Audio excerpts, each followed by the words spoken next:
കാരണത്തിന്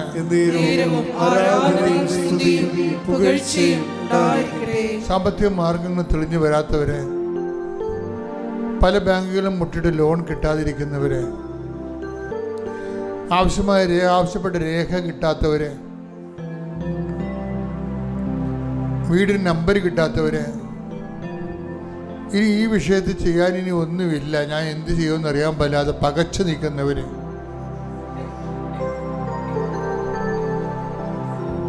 2-3 ഏജൻസിക്ക് പൈസ കൊടുത്ത് എല്ലാ പൈസയും പോയി, ഇനി എന്ത് ചെയ്യുമെന്ന് അറിയാൻ പറ്റാതെ വിഷമിച്ച് നിൽക്കുന്നവർ, ശരിക്കും പറഞ്ഞാൽ ആശ്വസിപ്പിക്കാൻ ആരുമില്ലാതെ എന്തെങ്കിലും സങ്കടം പറയുമ്പോൾ ആ കേൾക്കുന്നവർ പറയും, ഞാൻ അന്നേ പറഞ്ഞതല്ലേ, ഇപ്പം എങ്ങനെ ഇരിക്കണം, താനേ കയറിയാൽ കൊയ്യാനില്ല, അനുഭവിച്ചു എന്നൊക്കെ പറഞ്ഞുകൊണ്ട് സ്വന്തം വീട്ടിൽ തന്നെ ആശ്വാസമില്ലാതെ ചവിട്ടി പുറത്താക്കപ്പെടുന്നവർ,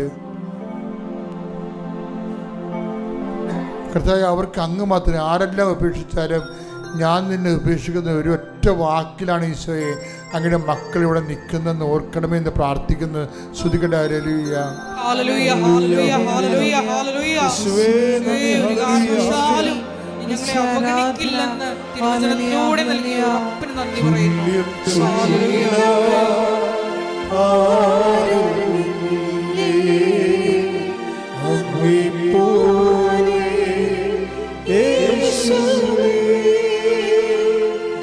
ജീവനേ സ്വന്തമേ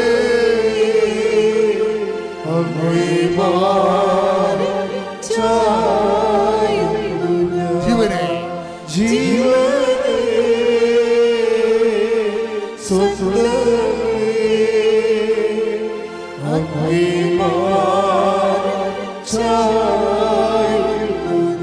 പരിശുദ്ധ പരമദിവ്യകാരുണ്യത്തിന് ആരാധനയും സ്തുതിയും പുകഴ്ചയും ഉണ്ടായിരിക്കട്ടെ.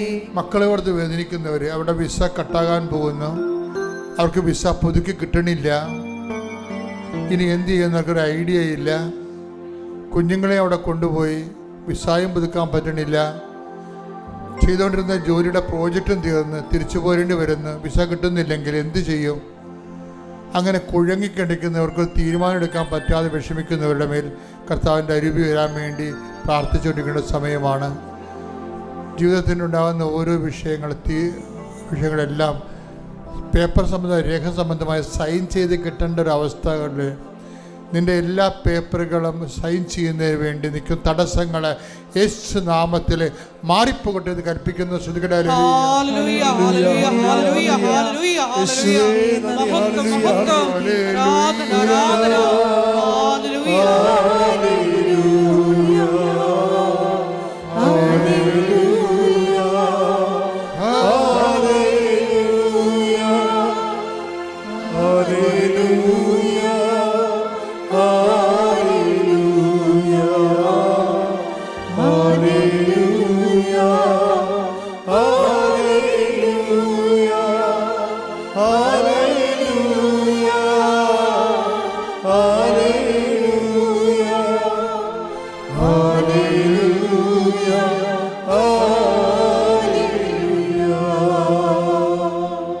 എല്ലാവരും മുട്ടേ നിൽക്കുക. മുട്ടയിൽ നിന്നാണ് സമാപന ആശീർവാദം മേടിക്കേണ്ടത്. ഇപ്പോഴും മൗനമായിട്ട് വ്യക്തിപരമായ ആവശ്യങ്ങൾ സമർപ്പിക്കേണ്ട സമയമാണ്, ഓൺലൈനിലുള്ളവർ പ്രത്യേകിച്ച്.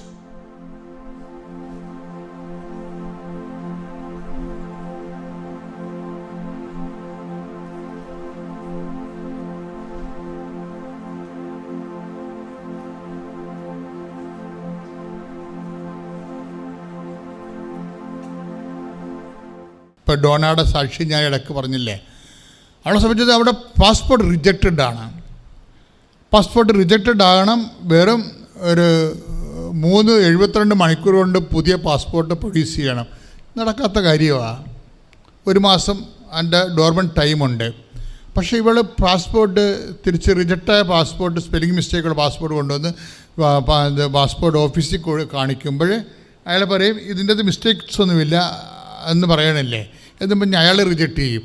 അപ്പോൾ ഫോറിൻ എംബസിയിൽ നിന്ന് റിജക്റ്റായി, ഈ നമ്മുടെ പാസ്പോർട്ട് ഓഫീസിൽ നിന്ന് റിജക്റ്റ് കഴിയുമ്പോൾ ഇവിടെ എവിടെ പോകാനാ? അപ്പോൾ അവിടെ ഉള്ളിൽ നിന്ന് നീ ഇടത്തോട്ടോ വലത്തോട്ടോ തിരിയുമ്പോൾ പിന്നിൽ നിന്ന് ഒരു സ്വരം കേൾക്കുമെന്ന് പറഞ്ഞില്ലേ, ഇതിനാണ് ദൈവസാന്നിധ്യം എന്ന് പറയുന്നത്. പെട്ടെന്ന് അവളുടെ ഉള്ളിൽ കത്തും. എന്താ? മുകളിലോട്ട് പോവുക, ഏറ്റവും മുകളിൽ ഹയർ ഓഫീസറിനെ പോയി കാണുക. അതെന്താണ്? നീ വലത്തോട്ട് ഇടത്തോട്ട് തിരിയും. ആ വചനം എടുത്തേ, ശ്രുതികട്ടെ. യെശയ്യാ 30:21 വായിച്ചോളുക. നീ വലത്തോട്ടോ ഇടത്തോട്ടോ തിരിയുമ്പോൾ, പറഞ്ഞു, നീ വലത്തോട്ടോ ഇടത്തോട്ടോ തിരിയുമ്പോൾ നിന്റെ കാതുകൾ പിന്നിൽ നിന്ന് ഒരു സ്വരം ശ്രവിക്കും. ഇതാണ് വഴി, ഇതിലേ പോവുക. ഈ ഒരു ഫോർമാറ്റിലേക്ക് മൈൻഡ് സെറ്റ് തിരിച്ചു വരണം നമ്മൾ. അതായത് പെട്ടെന്ന് ഡെഡ് എൻഡായി കഴിഞ്ഞാൽ പരിശുദ്ധാത്മാവ് വർക്ക് ചെയ്യും. മനസ്സിലായില്ലേ? ഇവളുടെ പാസ്പോർട്ട് റിജക്റ്റായി, ഫോറിൽ നിന്ന് റിജക്റ്റായി, വിസ റിജക്റ്റായി, ഇവിടെ നിന്ന് റിജക്റ്റായി. അപ്പം പിന്നെ എന്ത് ചെയ്യും? പിന്നെ എങ്ങോട്ട് തിരിഞ്ഞിട്ടും നിവർത്തില്ലാത്തപ്പോൾ പിന്നിൽ നിന്ന് ഒരു സ്വരം കേൾക്കും, ഇതാണ് വഴി, ഇതിലേ പോവുക. അവളുടെ മനസ്സിൽ തോന്നി ഹയർ ഓഫീസറിനെ പോയി കാണാൻ പറഞ്ഞ്. ഹയർ ഓഫീസറിനെ പോയി കാണുമ്പോൾ അതിനേക്കാൾ വിഷയം കോംപ്ലിക്കേറ്റഡ് ആവും. പക്ഷേ ഹയർ ഓഫീസിനെ പോയി കാണുമ്പോൾ ഇവിടെ ഉടമ്പടി കാശിനിടയിലുണ്ട്. അത് തൊട്ട് വിശ്വാസപ്രമാണം ശരിയാ പോണത്. അതായത് നിങ്ങൾ ഉടമ്പടി പ്രകാരം നിങ്ങൾക്ക് ദൈവം വാഗ്ദാനം ചെയ്തിരിക്കുന്ന അവിടുത്തെ സാന്നിധ്യം. ദാറ്റ് മീൻസ് എന്താണ്? 33:14 വായിച്ചോളൂ. പുറപ്പാടിന്റെ പുസ്തകം. സ്തുതിക്കട്ടെ.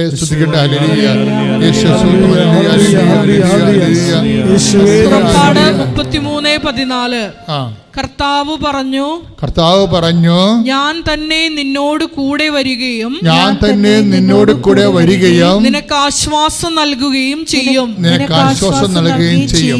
So presence is for consolation. No, അതാണ് എൻ്റെ ഉടമ്പടിയുടെ രീതി. എന്ന് വെച്ചാൽ ദൈവസാന്നിധ്യം നൽകണത് എന്തിനാണ്? ചുമ്മാ കാഴ്ചക്കാരനെ പോലെയല്ല. ഇപ്പം ചില നിയമസഭയിലും യുഎൻഒയിലുമൊക്കെ ചില ക്ഷണിക്കപ്പെട്ട അതിഥികളില്ലേ, ഓൺ ലുക്കേഴ്സായിട്ട് പോയി അവിടെ പ്രൊസീഡിങ്സ് കണ്ടുകൊണ്ടിരിക്കും. സിനഡിലും ഉണ്ടാകും പ്രൊസീഡിങ്സ് കണ്ടുകൊണ്ടിരിക്കുക അനുവാദം. വല്ല കഥയുള്ള അത് അവരുടെ പ്രൊസീഡിങ്സേ നമുക്ക് കണ്ടുകൊണ്ടിരിക്കാവുന്ന. അതിനകത്ത് വോട്ട് ചെയ്യാനൊന്നും നമുക്ക് അധികാരമില്ല. നിരീക്ഷകരായി പോണവർ.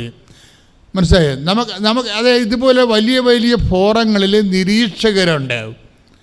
അവർക്ക് വിളിക്കാൻ പറ്റത്തില്ല. അവർ ക്ലിപ്പിട്ട് വെച്ചിരിക്കുകയാണ്. നിരീക്ഷകരായിട്ട് കണ്ണ് മാത്രം തുറന്നിരിക്കും, അവർ ക്ലിപ്പിട്ട് വെച്ചിരിക്കുക. അതിനാണ് നിരീക്ഷകരെന്ന് പറയുന്നത്. പക്ഷെ പരിശുദ്ധാത്മാവ് ഒരു നിരീക്ഷകനല്ല. മനസ്സിലായില്ലേ? നീ വലത്തോട്ട് ഇടത്തോട്ട് തിരിയുമ്പോൾ ഇതാണ് വഴി, ഇതിലേ പോവുക എന്ന് പറയും. നീ 34:14 നമ്മളെന്താ വായിച്ചത്? കേട്ടോ, എന്താ വായിച്ചത്? ഞാൻ തന്നെ നിന്നോട് കൂടെ വരികയും നിനക്ക് ആശ്വാസം നൽകുകയും ചെയ്യും. നിന്നോട് വരിക മാത്രമല്ല ചെയ്യണത്, പിന്നെ എന്താണ്?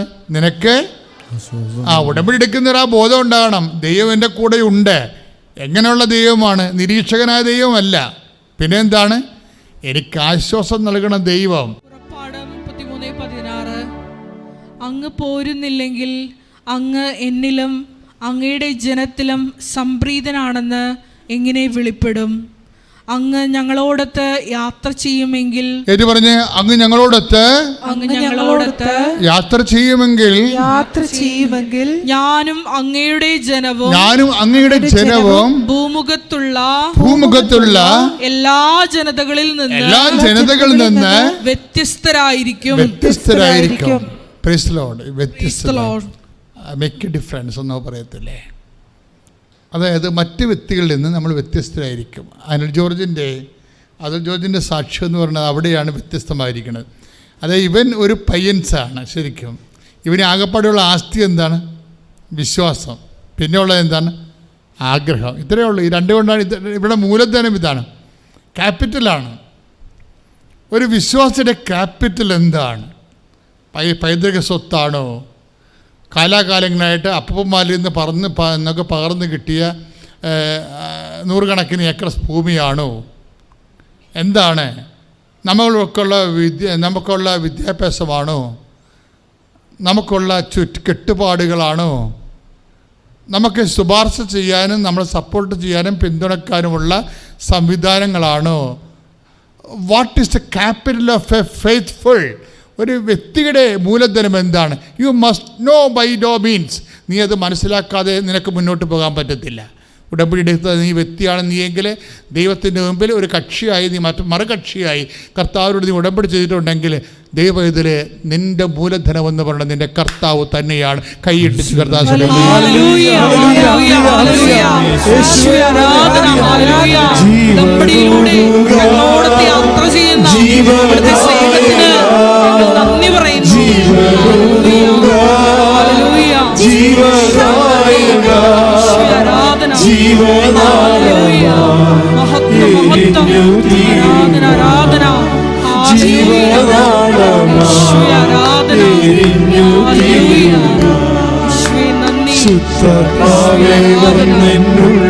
വാസം ചെയ്യണേ, സത്യാത്മാവേ നിത്യതയിൽ എത്തുവോളം. എപ്പോഴും ബൈബിൾ ഇങ്ങനെ വല്ലാണ്ട് പറയുന്ന ഒരു സംഭവമാണ്. എന്താണ്? The Lord God is my portion and cup. എൻ്റെ കർത്താവാണ് എൻ്റെ അവകാശം, കർത്താവാണ് എൻ്റെ ഓഹരി എന്ന്. സ്തുതിക്കട്ടെ ഹല്ലേലൂയ. Take the word of God. സ്തുതിക്കട്ടെ ഹല്ലേലൂയ. സ്തുതിക്കട്ടെ ഹല്ലേലൂയ. ഹല്ലേലൂയ. ഹല്ലേലൂയ. ജീവനുദുക ജീവദായക, ജീവനുദുക ജീവദായക, ജീവനാളമായി എരിഞ്ഞു തീരുക, ജീവനാളമായി എരിഞ്ഞു തീരുക. ജനം കേൾക്കുക, ഏറ്റുപറയുക. 16 സങ്കീർത്തനം 5 തിരുവചനം. 16 സങ്കീർത്തനം 16:5 ഏറ്റുപറയുക. കർത്താവാണ് എൻ്റെ ഓഹരിയും പാനപാത്രവും. ഓ ദാറ്റ്സ് ഓക്കെ. അതായത് ഒന്ന് പറഞ്ഞേ, കർത്താവാണ് കർത്താവാണ് കർത്താവാണ് കർത്താവാണ് എൻ്റെ ഓഹരിയും എൻ്റെ ഓഹരിയും പാനപാത്രവും. പാനപാത്രവും. The Lord God is my portion and cup. എന്നുവെച്ചാൽ കർത്താവാണ് എൻ്റെ അവകാശം, എൻ്റെ അപ്പം തന്ന സ്വത്തല്ല. നിങ്ങൾ എവിടെ ആശ്രയിക്കണമെന്ന് പറയുകയാണ്. You must relay upon your load your God his crucified and risen. നിന്റെ മേൽ നിനക്ക് വേണ്ടി പരിഹാരം ചെയ്ത് ഉയർത്തെഴുന്നേറ്റ് നിനക്ക് വേണ്ടി പകരമായവനെയാണ് നമ്മൾ ആശ്രയിക്കേണ്ടത്. കൈയടിച്ച് കർത്താവ്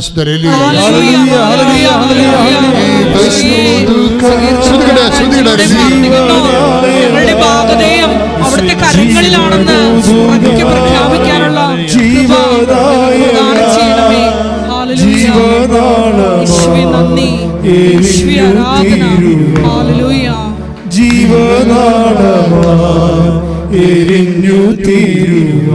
പരിശുദ്ധ പരമ ദിവ്യകാരുണ്യത്തിന് ആരാധനയും സ്തുതിയും പുകഴ്ചയും പരിശുദ്ധ പരമ ദിവ്യകാരുണ്യത്തിന് ആരാധനയും സ്തുതിയും പുകഴ്ചയും ഇത്തരം കാര്യങ്ങളാണ് അതുൽ ജോർജ് പറയണത്. എന്താണ്? എൻ്റെ ആസ്തി, എൻ്റെ മൂലധനം എന്ന് പറയുന്നത് എന്താണ്? എൻ്റെ വിശ്വാസമാണെന്ന്. എൻ്റെ വിശ്വാസം എന്ന് പറയുന്നത് എൻ്റെ അവകാശവും എൻ്റെ ഓഹരിയുമായ എൻ്റെ കർത്താവിൽ. ഒന്ന് പറഞ്ഞേ, എൻ്റെ ആസ്തിയും എൻ്റെ അവകാശവും എൻ്റെ ഓഹരിയുമായ കർത്താവാണ് എൻ്റെ മൂലധനം. എൻ്റെ ആസ്തിയും എൻ്റെ അവകാശവുമായ കർത്താവാണ് എൻ്റെ മൂലധനം. അതുകൊണ്ട് അവൻ പറയുന്നൊരു കാര്യമുണ്ട്, എനിക്ക് സിവിൽ പോയിന്റ്സ് ഇല്ല, അതുകൊണ്ട് ബാങ്കുകാർ എന്നെ റിജക്റ്റ് ചെയ്തു. That means I lost my merit, അല്ലേ? ഉടമ്പടി ഭാഷയെ പറഞ്ഞാൽ എൻ്റെ മെറിറ്റ് പോയി. അപ്പോൾ ഞാൻ എന്ത് ചെയ്തു? ഞാൻ ഉടമ്പടി റിലൈസ് ചെയ്തു. നിങ്ങൾ ഓർക്കണം, ഹീസ് എ സ്റ്റുഡൻറ്റ്. ഒത്തിരിയേറെ വർഷങ്ങൾ കർത്താവുമായിട്ട് ബന്ധമുള്ള ആളല്ല, ഒരു പുതുക്കക്കാരനാണ്. എന്നാലും ചെയ്യണ കാര്യങ്ങൾ വൃത്തിയും മെനയോടായിട്ട് ചെയ്തിരിക്കുകയാണ്, വെടിപ്പായിട്ടായിട്ട് ചെയ്തിരിക്കുകയാണ്. എന്നിട്ട് ഉടമ്പടിയെ അത് റൈറ്റ് ഫോളോ ചെയ്യുകയാണ് കൃത്യമായിട്ട്. എന്താണ്? എൻ്റെ കർത്താവാണ് എൻ്റെ ഓഹരി, എൻ്റെ അവകാശമെന്ന് പറയുന്ന സങ്കീർത്തനം 16:5 നിലപാടാണ്. എന്താണ്? എൻ്റെ ആസ്തി എൻ്റെ വിശ്വാസമാണെന്ന് പറയണത്. എൻ്റെ ആസ്തി എൻ്റെ വിശ്വാസമാണ്. എന്തുള്ള വിശ്വാസമാണ്?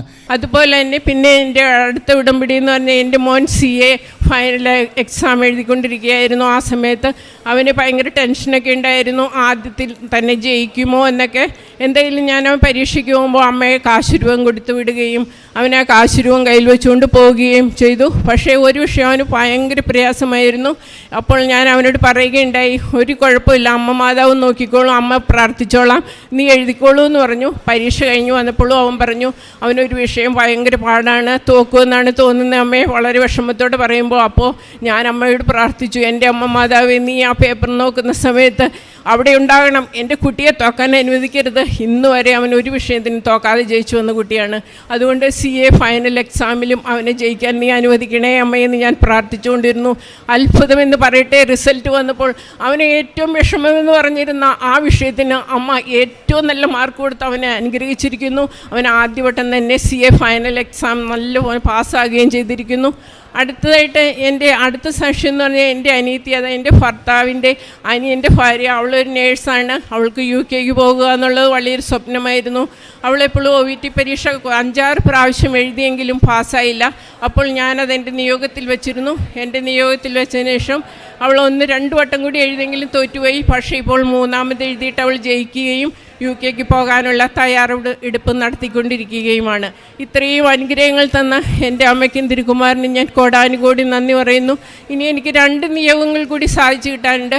അത് ഏറെ താമസിക്കാതെ അമ്മ തരും എന്ന് തന്നെ ഞാൻ വിശ്വസിക്കുന്നു. യേശുവേ നന്ദി, യേശുവേ സ്തുതി. എൻ്റെ പേര് റാണി, പുഷ്പഗിരി, സ്ഥലം ചാലക്കുടിയിൽ. എൻ്റെ മകള് 3 വർഷമായി ഗൾഫിൽ പോകാനായിട്ട് നഴ്സായിരുന്നു. അവൾ 3 വർഷമായി ആഗ്രഹിച്ചു. ഒരു ഇൻ്റർവ്യൂ പോലും പാസ്സാവാണ്ടിരുന്നു. അത് കഴിഞ്ഞ് ഞാനിവിടെ വന്ന് ഉടമ്പടി എടുത്ത് ആദ്യത്തെ ചൊവ്വാഴ്ച വന്നപ്പോൾ തന്നെ അവൾക്ക് ഗൾഫിൽ പോകാനുള്ള അനുഗ്രഹം സാധിച്ചു. പിന്നെ എൻ്റെ മകളുടെ കല്യാണം കഴിഞ്ഞിട്ട് ഇപ്പോൾ 8 വർഷമായി. അവൾക്ക് കുട്ടികളുണ്ടാവില്ല എന്ന് എല്ലാ ഡോക്ടർമാരും പറഞ്ഞു. ഞാനിവിടെ വന്ന് പ്രാർത്ഥിച്ച് തൈലം അവളുടെ വയറ്റത്ത് കുരിശടയാളമിട്ട് ഇവിടെ നിന്ന് പോയി. എൻ്റെ മകൾക്ക് ഒരു മകനുണ്ടായാൽ ഇവിടെ വന്ന് 1 മണിക്കൂർ നേരം ഞാൻ എൻ്റെ മാതാവിൻ്റെ മുന്നിൽ കിടത്തിയേക്കാവുന്നായിരുന്നു. മകൾക്കിപ്പം നല്ലൊരു കുഞ്ഞുണ്ടായി. അവനെ ഞാനിവിടെ 20 മിനിറ്റ് നേരം മാതാവിൻ്റെ മുമ്പിൽ കൊണ്ടുവന്ന് കിടത്തി കൊണ്ടുപോയി. പിന്നെ എൻ്റെ മകനൊരു കടയിടാനായിട്ട് ഒരുപാട് ഞങ്ങൾ ആഗ്രഹിച്ചു. അവന് ധൈര്യം ഉണ്ടായില്ല. ഇവിടെ വന്ന് ജോസഫ് അച്ഛനെ കണ്ട് പ്രാർത്ഥിച്ചൊരു കാശുരൂപം തന്നു. അവനെ ആ കാശുരൂപം ഇട്ട് അധികം വൈകാതെ തന്നെ ഒരു കടയ്ക്ക് പകരം 3 കടയിടാനുള്ള അനുഗ്രഹം മാതാവ് അനുഗ്രഹിച്ചു. ഇതിനെല്ലാത്തിനും ഞാൻ മാതാവിനോട് 1000 നന്ദി പറയുന്നു. എൻ്റെ പേര് ലിൻഷ്യ, തമരശാലിൽ നിന്നാണ് വരുന്നത്. ഞാനിവിടെ 3 വർഷം മുന്നേ ഉടമ്പടി എടുത്തിരുന്നു. ഞാൻ ഉടമ്പടി എടുത്ത 6 കാര്യങ്ങൾ നടക്കുകയുണ്ടായി. ഞാൻ ഇവിടെ വന്ന ആദ്യത്തെ ഉടമ്പടി എന്ന് പറഞ്ഞാൽ എൻ്റെ PR-ൻ്റെ പേപ്പർ, കാനഡയ്ക്കുള്ള PR-ൻ്റെ പേപ്പർ റെഡിയായി കിട്ടാൻ വേണ്ടിയായിരുന്നു. അതെനിക്ക് 1 മന്തിനുള്ളിൽ റെഡിയായി കിട്ടി. ഇപ്പം ഞാൻ 3 വർഷമായിട്ട് കാനഡയിലാണ്. ഞാനത് ഇവിടെ വന്ന് ഉടമ്പടി എടുത്ത് പിറ്റേ മാസം തന്നെ എനിക്ക് മെഡിക്കലും കാര്യങ്ങളും വരികയുണ്ടായി. പിന്നെ അതിൽ വേറൊരു നിയോഗമായിരുന്നു, ഒരു മക്കളെ തന്ന് അനുഗ്രഹിക്കാനായിട്ടുള്ള. ഞാനിവിടെ വന്ന് ഉടമ്പടി എടുത്ത് ഞാൻ അവിടെ ചെന്നതിന് ഒരു 1 ഇയറിനുള്ളിൽ എനിക്കൊരു കുഞ്ഞുവാവയുണ്ടായി. പെൺകൊച്ചുണ്ട്, ഇപ്പോൾ 1.5 വയസ്സായി. പിന്നെ അവിടെ ചെന്നതിന് ശേഷം എനിക്ക് ഒരു പേയ്മെൻറ്റും കൂടാണ്ട് തന്നെ ഒരു കോഴ്സ് അവിടെ ചെയ്യാൻ സാധിച്ചു. IT റിലേറ്റഡ് ആയിട്ട് തന്നെയുള്ളൊരു കോഴ്സ് വിത്തൗട്ട് പേയ്മെൻറ്റിൽ എനിക്കവിടെ പഠിക്കാൻ സാധിച്ചു. അതുപോലെ ഞാൻ അവിടെ നിന്ന് പ്രാർത്ഥിക്കുകയുണ്ടായി. എൻ്റെ ഹസ്ബൻഡ് ഒരു എക്സാം എഴുതിയിട്ടുണ്ടായിരുന്നു. ആ എക്സാം ഇമിഗ്രേഷൻ കൺസൾട്ടൻ്റ് ആയിട്ടുള്ള അതിന് പാസ്സാണെന്ന് പ്രാർത്ഥിച്ചു. ആദ്യത്തെ അറ്റംപ്റ്റിൽ തന്നെ പാസ്സാവുകയും ഞങ്ങളുടെ ബിസിനസ്സും കാര്യങ്ങളൊക്കെ നന്നായിട്ട് പോവുകയും ചെയ്യുന്നു. എൻ്റെ പേര് ശാന്തമ്മ. ഞാൻ കോട്ടയം ജില്ലയിൽ ഇരുമ്പകലത്ത് നിന്ന് വരുന്നു. ഞാൻ 2018 ഡിസംബറിലാണ് ഉടമ്പടി എടുത്തത്. ഞങ്ങളുടെ ഒരു സ്ഥലം കൊടുത്തിട്ട് 5 വർഷമായിട്ട് അതിൻ്റെ പോക്കുരവ് കിട്ടാതെ ഒത്തിരി പ്രശ്നങ്ങളിലായിരുന്നു. ഞങ്ങൾ കളക്ടറെയും തഹസിൽദാരെയൊക്കെ സമീപിച്ചിട്ട് അവർ പറഞ്ഞു ഒരു കാരണവശാലും അത് കിട്ടാൻ ബുദ്ധിമുട്ടാണെന്ന് പറഞ്ഞ് ഞങ്ങളുടെ പേരിൽ ഒരു വ്യക്തി കള്ളക്കേസ് കൊടുത്തതിൻ്റെ പരമായിട്ടാണ് സംഭവിച്ചത്. പക്ഷെ അമ്മ ഇടപെട്ട് ഒരു കുഴപ്പവും കൂടാതെ ഞങ്ങൾക്ക് അതിൻ്റെ പോക്കുരവ് കിട്ടി. അതുപോലെ തന്നെ എൻ്റെ മകൾ OET പാസ്സാകാൻ വേണ്ടി ഉടമ്പടി വെച്ചിട്ടുണ്ടായിരുന്നു. അവൾ OET പാസ്സായി UK പോയി. പിന്നെ ഒരുപാട് അപകട മരണങ്ങളിൽ നിന്നും എന്നെയും എൻ്റെ ഭർത്താവിനെയും എൻ്റെ മക്കളെയും കുടുംബത്തെയും ഒത്തിരി അപകട മരണത്തിൽ നിന്നും മാതാവ് രക്ഷിച്ചു. അതെൻ്റെ മാതാവിൻ്റെ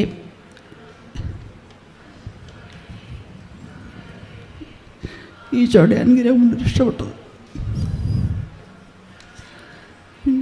പിന്നെ എൻ്റെ കൊച്ചുമാൻ്റെ കണ്ണിൽ ബെൽറ്റ് കളിച്ചുകൊണ്ടിരുന്ന ബെൽറ്റ് അടിച്ചുകൊണ്ട് അവൻ്റെ കണ്ണിന് നല്ല ചതവുണ്ടായി. ഞാൻ തൈലം തോത്ത് അത് സുഖപ്പെട്ടു. അപ്പോൾ വേറെ കൂടാതെ ഒരുപാട് അനുഗ്രഹങ്ങൾ ഞങ്ങൾക്ക് കിട്ടിയിട്ടുണ്ട്. എല്ലാത്തിനും ഈശോയ്ക്കും എൻ്റെ പരിശുദ്ധ അമ്മയ്ക്കും കോടാനുകോടി നന്ദി.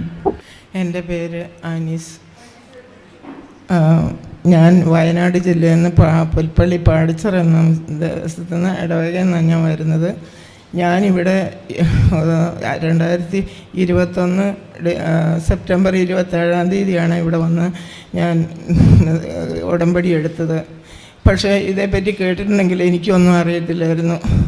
പക്ഷേ ഇവിടെ വരാൻ വേണ്ടി ഞാൻ 2-3 പേരുടെ അടുത്ത് എന്നിവിടെ വരുന്നവരുടെ അടുത്ത്, അപ്പോൾ അവർക്ക് ഓരോ തരത്തിലും ഇങ്ങനെ തടസ്സം പറയുകയാണ്. കോവിഡാണ്, മക്കൾ വിടില്ല എന്നൊക്കെ പറഞ്ഞു.